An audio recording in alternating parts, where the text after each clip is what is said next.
जिस board of peace को UN के रिप्लेसमेंट के तौर पे देखा जा रहा था, थर्सडे को फाइनली प्रेसिडेंट ट्रंप की लीडरशिप के अंडर स्विट्जरलैंड के दावोस में उसे एक ऑफिशियल इंटरनेशनल ऑर्गेनाइजेशन बना दिया जाता है। Congratulations, President Trump. The charter is now in full force and the Board of Peace is now an official international organization. इसकी पहली मीटिंग में टोटल 19 कंट्रीज शामिल थी, लेकिन इनमें से कोई भी बड़ी और इम्पोर्टेंट कंट्री नहीं थी। यूएसए का कहना है कि उसने टोटल 50 कंट्रीज को इनविटेशन भेजा था, जिसमें से 35 कंट्रीज ने इसका मेंबर बनने के लिए हामी भर दी है, जिसमें सऊदी अरेबिया, इंडोनेशिया, टर्की और पाकिस्तान जैसे देश शामिल है।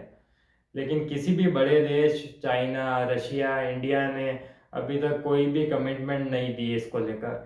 यहाँ तक कि इंडिया को जो इनविटेशन भेजा गया था उस पर भी इंडियन गवर्नमेंट ने अभी तक कोई भी रिस्पॉन्स नहीं दिया है। वहीं फ्रांस ने तो सीधे सीधे इस ऑफर को रिजेक्ट कर दिया है। पहले से ही ग्रीनलैंड के इशू को लेकर फ्रांस और यूएसए की तनातनी चल रही थी और फिर इस डिसीजन के कारण ट्रंप नाराज हो गए और उन्होंने फ्रांस पर 200% टैरिफ लगाने की धमकी दे दी है। Response to President Macron saying he will not join the Board of Peace? Oh, did he say that? Well, Yeah. nobody wants him because he's going to be out of office very soon. So, that's all right. What I'll do is if they feel like Costa, I'll put a 200% tariff on his wines and champagnes, and he'll join. But he doesn't have to. साथ ही साथ UK और Spain ने भी मना कर दिया है। Trump ने जो कंडीशन रखी है इसके लिए वो भी काफ़ी हार्श है। ट्रंप का कहना है कि जिस भी देश को इसका परमानेंट मेंबर बनना है उससे $1 बिलियन देने पड़ेंगे, जो पाकिस्तान जैसे देशों के लिए तो ऑब्वियसली पॉसिबल नहीं है, जिनकी इकोनॉमी आईएमएफ के बेलआउट पैकेजेस की वजह से चल रही है। तो वो $1 बिलियन कहाँ से पे करेंगे।